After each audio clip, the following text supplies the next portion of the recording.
I won 8 million overnight. The first thing I did was rush to the hospital to pay for my son's surgery and treatment. That was when my phone rang. Ian, a coworker from the company, called. Something urgent came up. You need to get back here right this instant. My wife Mara took the bank card from my hand and said with a gentle and understanding voice, you can give me the PIN. I'll take care of our son's hospital bills. Go. Work is important. Don't worry about us. In my previous life, I didn't hesitate one bit. I trusted her completely and hurried back to the office. My son never made it into surgery. Instead, the police came for me. It turned out that Mara and Ian had conspired together to frame me, pinning the crime of embezzling company funds on me, the very money Ian had stolen. With no money for treatment, my son died in the hospital. My parents, shattered by grief, suffered fatal heart attacks one after the other, and I, rotting in prison, ended my life in despair. After my death, my soul drifted to the holiday villas of Moldevs, where Mara was on vacation. I heard her laughing as she spoke to Ian. That idiot won a fortune and wasted it on that useless, sick kid. He dragged me into a miserable life. Laughing even harder, she added, now their whole family is dead, and we get to enjoy wealth for the rest of our lives. Consider it compensation from that idiot. Haha. Then I opened my eyes. I was back in the hospital corridor. At the exact moment, my wife reached out and took the bank card from me. This time, I still told her the PIN. Honey, let me handle the medical bills. Go. Work is important. Don't worry about us. My wife, Mara Miller, held the bank card with $8 million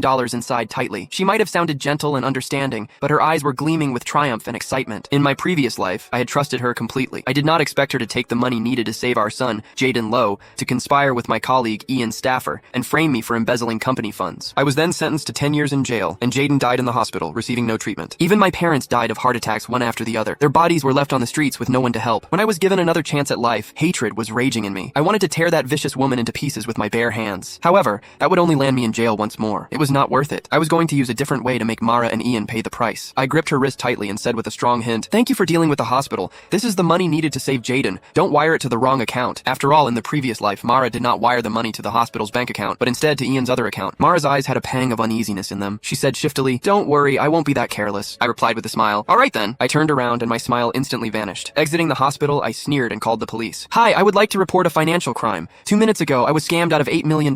Please help me find the people who took my money. What? $8 million? The police officer became serious and immediately opened a case when they heard the amount of money. They added, since the money has just been transferred, you're lucky you called the police in time. We'll surely help you get your money back. If you have any clues, please come to us again. I said anxiously, all right, thank you. That money is needed for my son's surgery. Please help me. After hanging up, I smiled. I was not worried that they would not be able to get to the bottom of it because the money would soon be returned to my account. That was what Mara and Ian did to frame me in the previous life. However, in my new life, I was going to let them have a taste of their own medicine. My phone buzzed violently in my pocket. It was Ian. I deliberately did not answer. I did not need to. I knew it was Ian trying to get me to rush back to the office, waiting for me to step into the trap. I sniggered. I hailed a taxi, but instead of heading to the office, I headed to the lottery center. Hello, I'm the one who won $8 million this morning. I need an official notarized certificate confirming my identity as the winner, right now. In my previous life, I was so desperate to pay for my son's surgery that I had skipped the notarization completely. That mistake cost me everything. After I was framed, I thought about Click the link in my bio to get the full story for free.